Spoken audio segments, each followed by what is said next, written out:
Oh wow, it's the girl from the Ice cinematic. A very distinctive hero that might as well could have been a tank hero instead of a damage hero. Mei gets the damage roll passive. She heals after not taking damage, and dealing damage causes enemy to receive less healing for a short time. Her primary fire is called Endothermic Blaster. Mei put a fan inside her freezer and called it a day. This gun is really weird to aim, because the freezing air from her gun has to travel through the air to the enemy before dealing damage, and it's oddly slow too, meaning that you should aim at where the enemy is going to be instead of where they're at any given moment. The special properties of this gun are that it cannot hit any headshots, and any enemies that you hit move slower. Don't forget that you have to reload and that the range is pretty low. If you hit someone though, you'll hear a small freezing sound and their feet will turn blue to indicate that they're slowed and also taking damage. The slowing effect doesn't linger when the cold air stops, and any slowed enemies can immediately walk their normal speed again. Because the cold air has a little bit of travel time, it feels like the slowing effect and damage lingers for a while, but that's just the air that came out of your gun that hasn't reached the enemy yet. Mei's secondary fire shoots out icicles instead of cold air. Mei prepares an icicle, then shoots one out. The icicle has a travel time, but it's really fast, and as long as you're not in sniper range, you can think of this as a projectile that travels pretty much instantly. The icicle travels in a completely straight line, and there's no spread if you shoot this multiple times in a row. There's no fall of damage either, so feel free to shoot this from any range that you want. The icicle can hit headshots and makes Mei deceptively strong.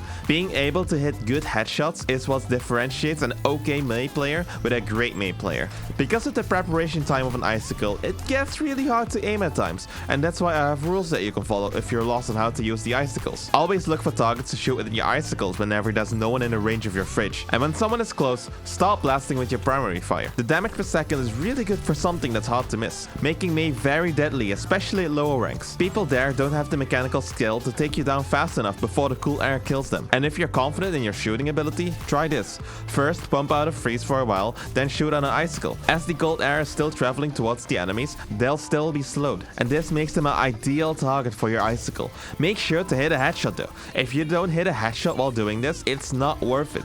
If an enemy is below a certain threshold, you can instantly kill someone with an icicle to the head, and even if they're not, just blast them a bit longer with your AC or punch them. Mei is also a genuine threat to snipers, as enemies that stand still are ideal targets to try and get a headshot on with your icicle. Her ability 1 is called Cryo-Freeze. Mei freezes herself into a big chunk of ice and heals herself while she's in it. This is one of 2 of Mei's defensive abilities. This chunk of ice blocks quite literally everything and anything that enemies or allies throw at it. No one can damage or heal you while you're frozen. You can even see on your screen how long you have left, and even the button you can press to cancel Cryo-Freeze earlier. Although the heal is nice to have, I generally wouldn't recommend healing yourself with Cryo-Freeze without doing anything else with your block of ice. This ability is great at either stalling for time, blocking enemy abilities, or saving yourself from enemies that are about to kill you. It's a simple ability with a lot of uses. Mei's ability 2 is called Ice Wall. Mei creates a big wall of ice that's pretty tall and wide. It lasts quite a long time too, and similar to Cryo-Freeze, has a lot of different uses. Pressing your ability 2 button again allows you to change the direction of the wall. Might come in handy. Each individual pillar has its own health bar and can be destroyed, but some heroes don't have it easy destroying the pillar. Most heroes are able to fit through the wall if one pillar has been destroyed,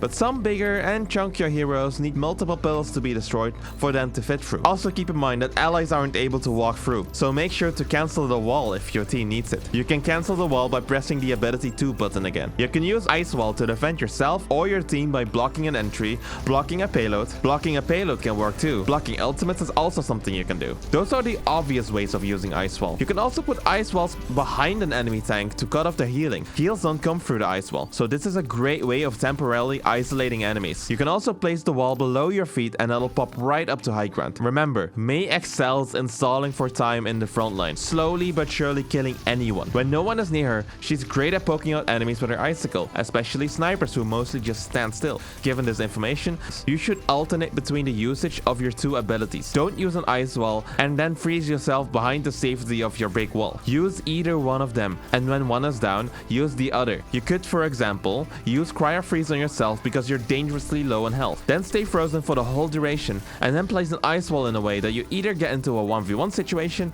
or that you can walk out safely. If you use both of your abilities at the same time, you'll just give your enemies a big timing window where they can just walk all over you, and there's nothing stopping them, is there? Mei's ultimate is Blizzard. She throws down a little drone that creates a huge snowstorm that freezes all enemies inside. Not instantly, but quite fast. Enemies that are still able to move are slowed, and this ultimate is really good to cover nearly the whole objective no matter what the objective passive is, or a choke point. This ultimate is one of the biggest ultimates that's really hard to miss. If someone is completely frozen, they can't move anymore. Make use of this by hitting headshots with your Icicle to quickly finish them off. Mei might not have the highest damage output, but she sure is great at keeping enemies busy and fighting directly on the front lines next to tanks. If the video helped, make sure to subscribe.